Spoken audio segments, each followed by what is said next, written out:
What's on the Anthems is Menace Studios again, and welcome to book review number 3. Now for this one I've chosen something a little bit different. I've gone for the Blue Max, written in 1964 by Jack D. Hunter. Now the lead character is 19-year-old German Lieutenant Bruno Stachel, who is fresh out of the academy and joins a squadron in northern France in 1918 during the Allied advance.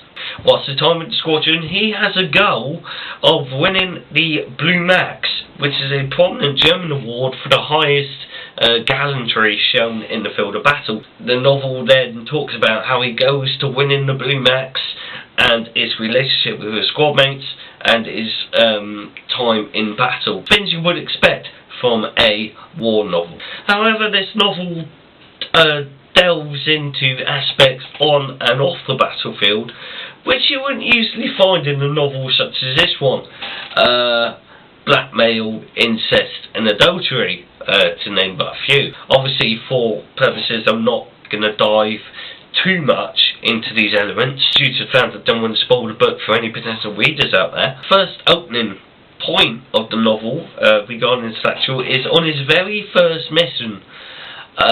He engages and shoots down a British SD-5, but since there were no witnesses, no one can confirm the kill. On his very next mission, he then spots a British two-man observation aircraft. He incapacitates the rear gunner and forces the pilot of the British machine to fly towards the German airbase for capture.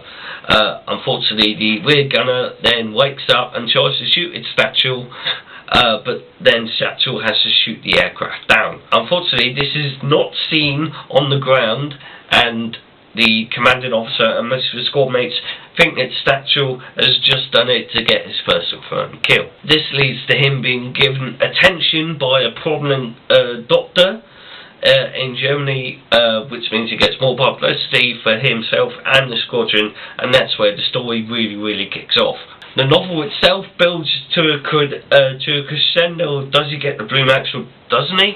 The blackmail side comes more into it as well.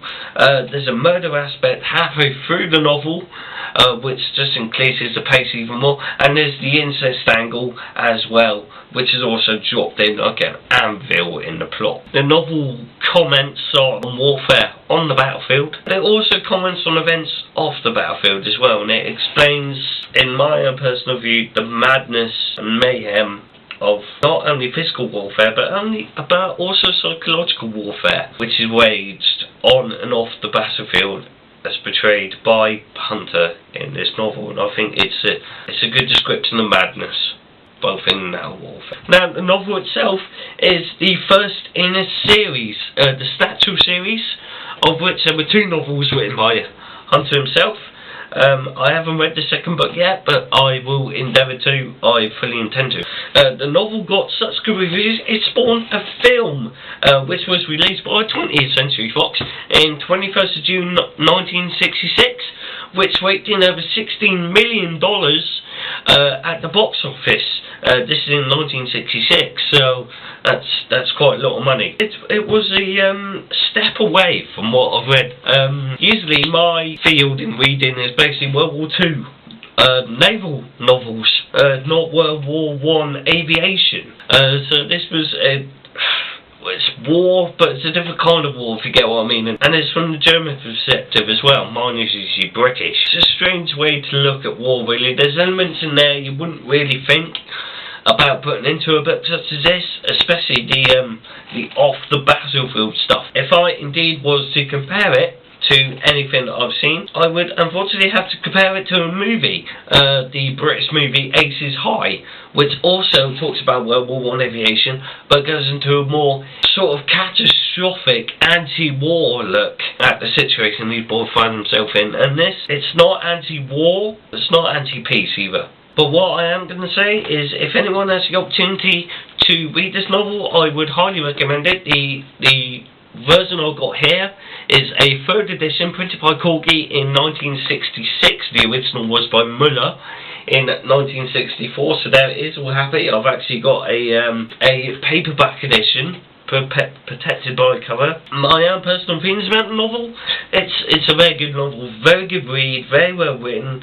Covers some aspects you wouldn't usually find in World War I aviation novels.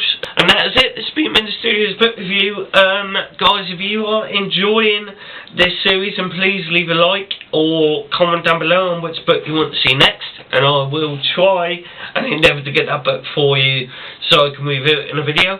But apart from that, all I've got to say is thank you guys very much for watching the video. If you like it, please give your like button a little tickle just to let me know you appreciate it a little bit, and press the subscribe button at the same time. I'll be Menace Studios. Thank you very much, guys, and I'll see you in the very next video.